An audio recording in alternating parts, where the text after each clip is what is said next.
ওয়ালাইকুম রহমতুল্লাহি ওয়া বারাকাতুহু আলহামদুলিল্লাহ ওয়া সাল্লাতু ওয়াসসালামু আলা মান লা নাবিয়্যা বা'দা আউযু বিল্লাহি মিনাশ শাইতানির রাজিম বিসমিল্লাহির রহমানির রহিম বাবু সালাহ ওয়া আতুল খামসু কাফারা।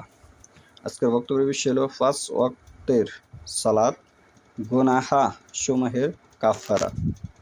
৫ ওয়াক্ত সালাত কি? গুনাহ সমূহের কাফারা। পর্ব হচ্ছে ৯, অধ্যায় হচ্ছে ৬, হাদিস নম্বর হচ্ছে ৫২৮। হাদিস নম্বর 528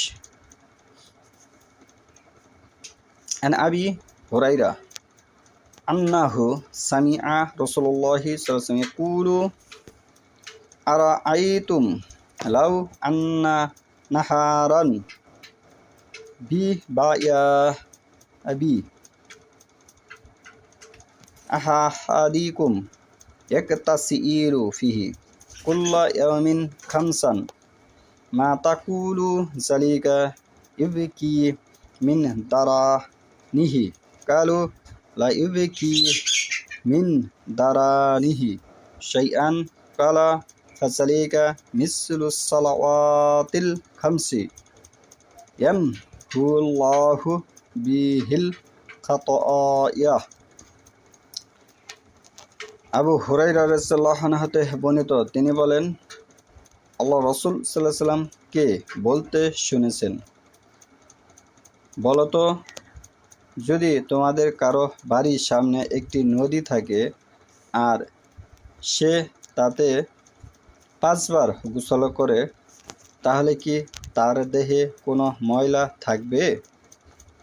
তারা বললেন, তার দেহে কোনরূপ ময়লা বাকি থাকবে না। আল্লাহ রাসূল সাল্লাল্লাহু আলাইহি ওয়াসাল্লাম বললেন, এ হলো ৫ ওয়াক্ত সালাতের উদাহরণ। এ হলো ৫ ওয়াক্ত সালাতের উদাহরণ দিয়ে তিনি বুঝিয়েছেন। এর মাধ্যমে আল্লাহ তাআলা বান্দার গুনাহসমূহ মিটিয়ে দেন।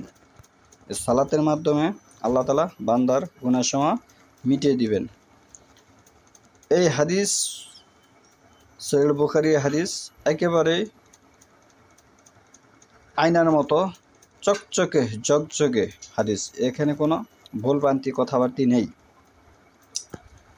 কিন্তু আপনার ৩টি গুণাগুণ থাকতে হবে।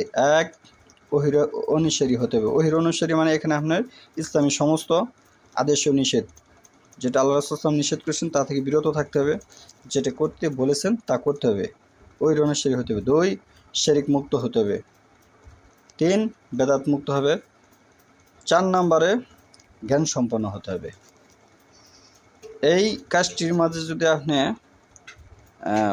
ঠিক থাকে, তাহলে এই হাদিসের কথা অনুযায়ী আপনি ৫ ওয়াক্ত সালাত আদায় করলে আপনার যে সগীরা গুনাহ আছে, ছোট ছোট গুনাহ আছে, এগুলি মিটিয়ে দেওয়া হবে। এই হচ্ছে এই হাদিসের মূল সারমর্ম বিষয়। হাদিস নম্বর 528।